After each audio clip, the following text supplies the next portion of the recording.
केला बेचने वाली चुड़ैल। एक बार की बात है, जादूपुर नाम के एक गांव में करतब दिखाती एक औरत एक रेड्डी के लिए गांव में आती है। आइए आइए मेहरबान कदरदान, खाइए रोहड़ा के ताजे ताजे केले। कभी खाए नहीं होंगे ऐसे केले, पीले पीले केले खाइए।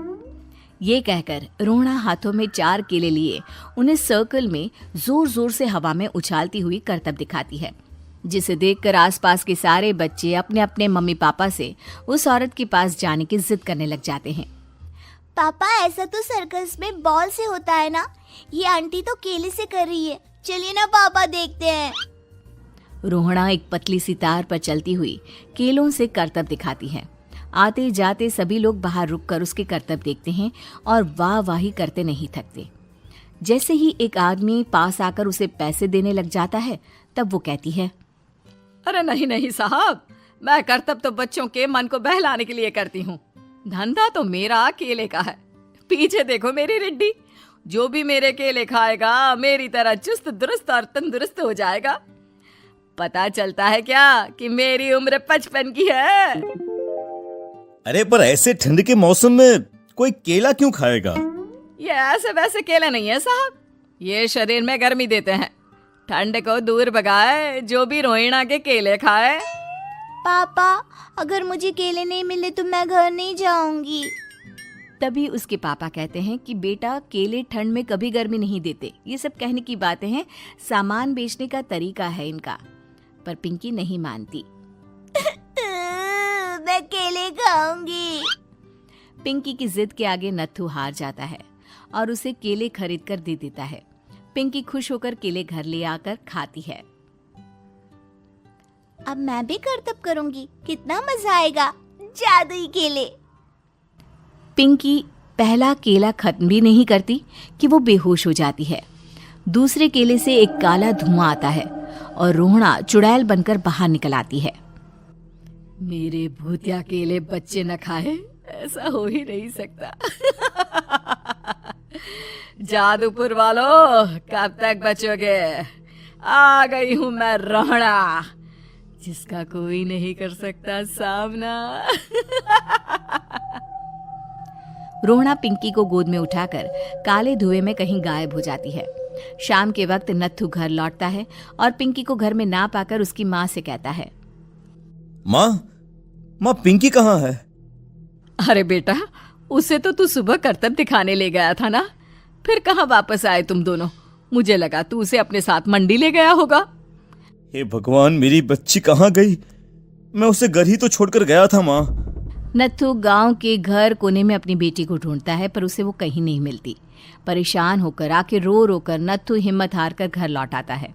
अगली सुबह रोहड़ा फिर से करतब दिखाने आती है और इस बार पिंकी की तरह रोनी केले खरीद लेता है। 50 रुपए दिए थे पापा ने, सारे पैसों की मैंने केले खरीद लिए हैं। अब मैं भी आंटी की तरह ही करतबबाज बन जाऊंगा। यही सोचते हुए रोनी केले खाता है और पहला अकेला केला आधा खत्म भी नहीं करता कि चुड़ैल उसके सामने आ जाती है। मेरे साथ चलने का समय आ गया है रोनी। ये तो बस शुरुआत है। अब इस गांव के सारे बच्चे धीरे धीरे मेरे कब्जे में होंगे, एक बच्चा भी नहीं बचेगा। ये कहकर रोनी को गोद में लेकर काले धुएं में अदृश्य हो जाती है। इसके बाद हर रोज गांव में से कोई ना कोई बच्चा गायब होता, पर ऐसा क्यों हो रहा है किसी को भी समझ में नहीं आ पा रहा था। रोज की तरह अपनी बेटी पिंकी की तलाश में नत्थू गांव के एक तालाब के पास बैठा रो रहा था। कहाँ गई मेरी पिंकी? शकुंतला के जाने के बाद एक वही तो मेरा सहारा थी। अरे उसकी आत्मा कोस रही होगी मुझे कि मैं अपनी बच्ची को संभाल भी नहीं पाया।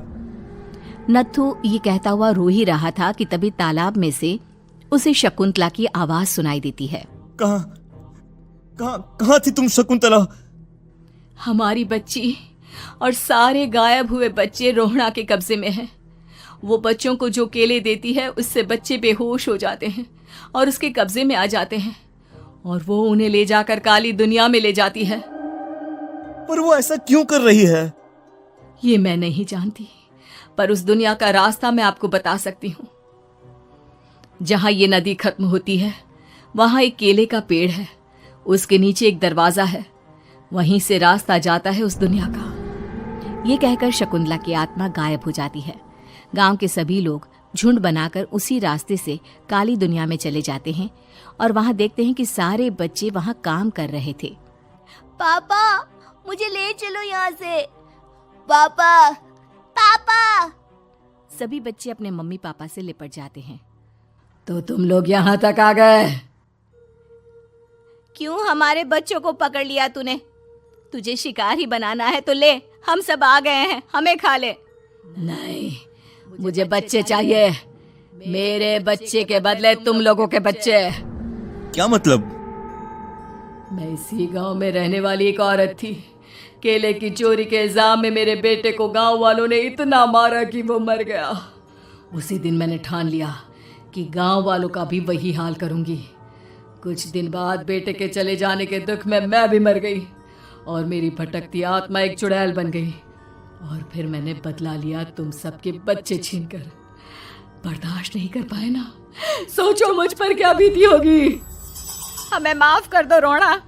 पता नहीं ये किसकी गलती थी, पर हम सभी माफी मांगते हैं। हमारी खुशियां लौटा दो, तुम भी तो एक माँ हो। गांव वालों की बात सुनकर रोना का मन पिघल जाता है और वो बच्चों को छोड़ देती है। उसके बाद काली दुनिया बच्चों के लिए जादुई दुनिया बन जाती है। अब कोई भी कभी भी वहां आ जा सकता था।